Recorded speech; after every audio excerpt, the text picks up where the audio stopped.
2006 m. rugsėjo mėnesį Berlyne įvyko unikalus renginys – Laisvųjų balsų stalas.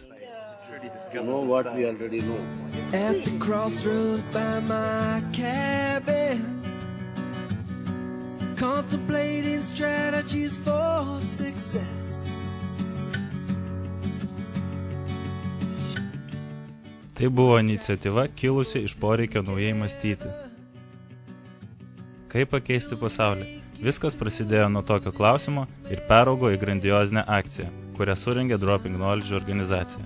Iš daugybės atsiųstų iš viso pasaulio klausimų buvo išrinkta 100.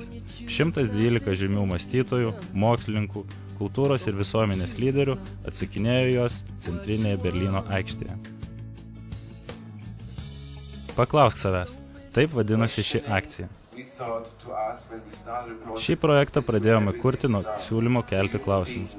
Žmogus, nesugebantis užduoti klausimą, nėra pajėgus pamatyti pasaulį aplink save. Raudonasis kryžius ieško donorų kraujo perpilimams, o mes ieškojame klausimų. Ar pasibaigs karas? Dropping Knowledge tikslas – pirmą kartą istorijoje sukurti modelį, kuris parodytų, kaip pasiekti, kad Žemės piliečiai būtų susiję vienas su kitu.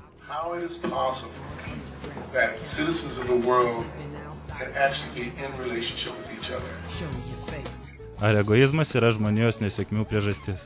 13 klausimas. Griovimas, teroras, depresija, krizė.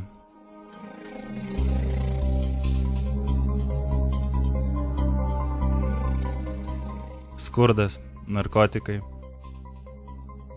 smurtas prieš vaikus. –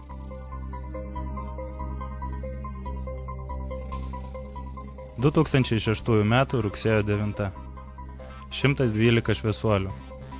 100 klausimų. 672 valandos garso ir vaizdo įrašų. Bebelplatz, Berlynas, 2006. Bebelplatz prieš 73 metus.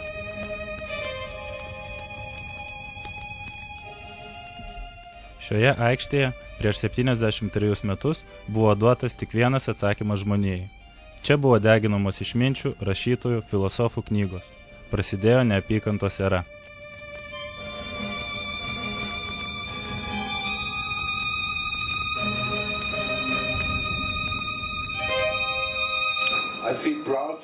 Aš didžiuojuosi, kad vėl esu čia. Jaučiu atsakomybę dėl ateities. Ar galime vis dar būti laukiniai 21 šimtmetyje? 74 klausimas.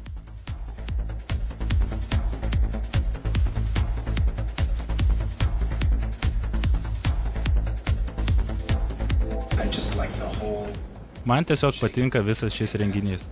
Man jis patinka kaip kūrybos aktas, man jis patinka kaip socialinis, kaip politinis įvykis. Džiaugiuosi, kad pasikvietėte mane perskaityti šių klausimų.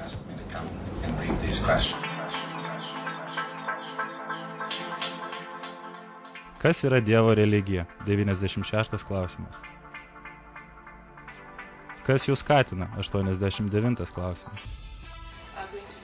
Čia susirinko žmonės iš Indijos, Pakistano, Bangladešo, Japonijos, Indonezijos, iš visų Afrikos šalių, Šiaurės ir Pietų Amerikos, visų Europos šalių, žmonės iš visos planetos. Jie visi lygus.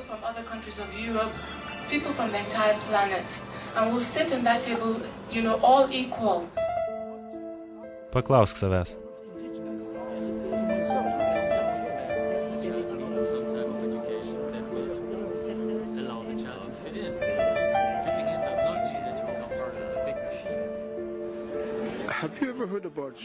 Ar kada nors girdėjote apie tokį dalyką kaip meilė, užuojauta, pasitikėjimas, pripažinimas ir vienas kito supratimas?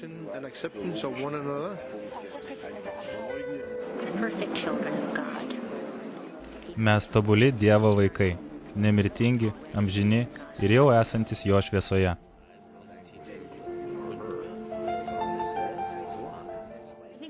Manau, kad mes turime suvokti, kiek daug esame susiję ir kaip formuojame mūsų supančią aplinką. Aš tikiu jumis ir tikiu, kad jūs galite pakeisti pasaulį.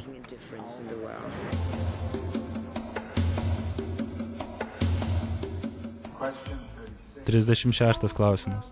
Koks galėtų būti šiandieninis pasaulis? Kas yra laisvė? Ar galėtumėte pakartoti šį klausimą? Ar žmogus gali būti toks kantrus? Televizija labai galinga komunikacijos priemonė. Kodėl nėra taikos? 68 klausimas. Kodėl mes to nedarome? Paklausk savęs. Prieš kelias dienas sapnavau sapną ir prabudau verkdamas. Šiame sapne, šioje ateityje žmonės gyveno ir veikia kaip vienas organizmas. People acted like one body. That all things are connected. Viskas susiję tarpusavyje ir galiausiai viskas yra viena visuma. Tai atranda mokslas. Bet visi šiuolaikinio mokslo atradimai visada egzistavo dvasinėje plotmėje. And of course it's always there in spirituality. Pakilę nuo mūsų santykių egoistinės pakopos iki altruistinės, kada suprasime, jog visas pasaulis viena sistema ir mes visi turime žiūrėti vienas į kitą kaip į vieno organizmo dalį, tapsime kultūringais, išsilavinusiais, šiuolaikiniais žmonėmis. O jeigu vis dar liekame egoistai vienas kitam ir vis dar galvojame tik apie save, reiškia, vis dar neišlindome iš urvų.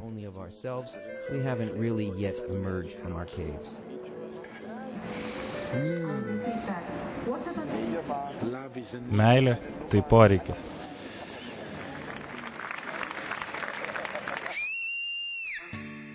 Gyvenkime kaip vienas organizmas. Contemplating strategies for success. So many people together. What do we share in common? Everyone needs something, someone. Klausk, dalyvauk, veik. But there's one thing that we always want. Some boys want a lover.